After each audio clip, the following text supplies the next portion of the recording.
just let's just look at it from a 60,000 feet level. The business of Hindenburg apparently is to short sell and make money out of it, right?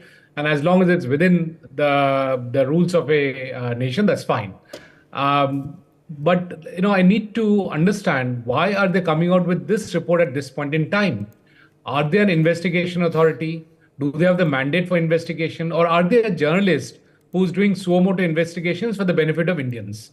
If they're a journalist, then they're doing a pretty yellow journalism, because I will go through each, a few of the examples of from the report and see how they have twisted words and how they have twisted facts. So it's, and I don't think the market will fall. And I think all of us in the panel will probably agree with me, because this is a personal attack on the SEBI chairperson. It does not say the market is weak. It does not say that any of the companies are not making profits. I mean, obviously, this quarter was a bit weak for the Indian companies, and the stock market has already discounted that. So what is the purpose of coming out with this report? Because this seems to be a personal attack. It seems to be firing at people, and it seems to be doing some journalistic work, and at that, a very shoddy journalism. Let me go through some of the stuff written in that report, and I'm just taking them up randomly. It says, as detailed in our original Adani report, documents from the Directorate of Revenue Intelligence alleges that Adani grossly overvalued the import valuation of key power equipment. And then they say they use this to siphon and launder money, and that's how they increase their valuation in the last few years.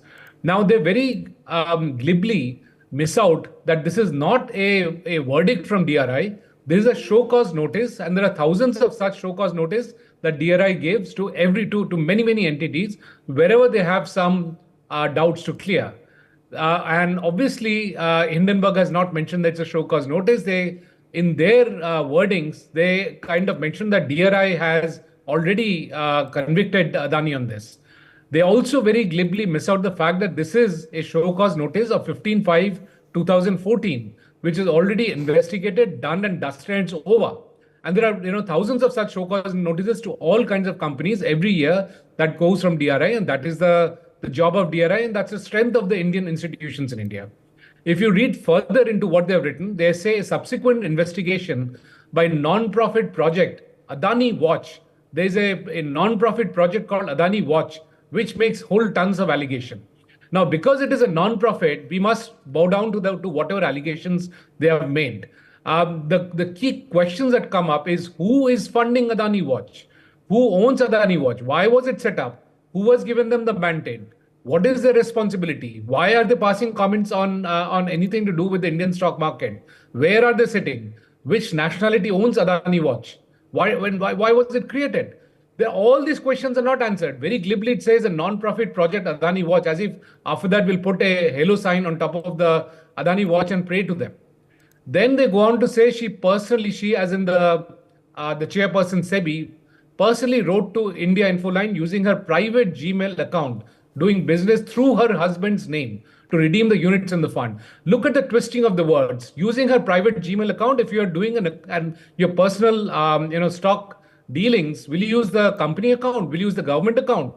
Obviously, you will use your personal account. Why are they using these words? Using her personal Gmail account as if that's a huge crime she committed. Doing business through her husband's name, and then they put the letter. The letter clearly shows that she's not doing it through her husband's name. She's doing it on behalf of her husband's name, and that's her right. That's a right as a citizen of India. What is wrong in that? Now, by twisting these words continuously in that report, they are taking facts and twisting them, and then having subtruths and misrepresentations and untruths built into their allegations. I can go on and on in every single line. I can take one more randomly.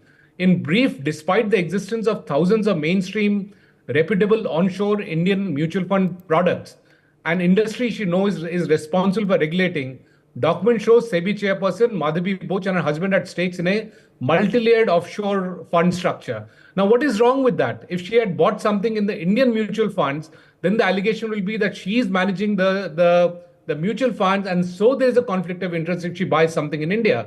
And so she's bought something outside within the rules and the laws of this land. What exactly is wrong with this? Why is this being misrepresented in the manner that they have misrepresented it? You buy within the country, there is a problem. You buy outside the country, there is a problem. And who is Hindenburg to ask a question on all of this? This is clearly a lot of yellow journalism that is being panded around as reports. Then they're talking about that they invested into a fund about 80 lakh rupees, and that is what funded the multi-billion-dollar Adani corporate empire. I mean, what ridiculousness! $100,000, which is 80 lakhs of investment, is what funded thousands and thousands of crores of Adani. And even in that investment, they actually made a 0.2% loss as per Hindenburg's own. And therefore, they are saying that there is a wrongdoing on the SEBI chairperson side.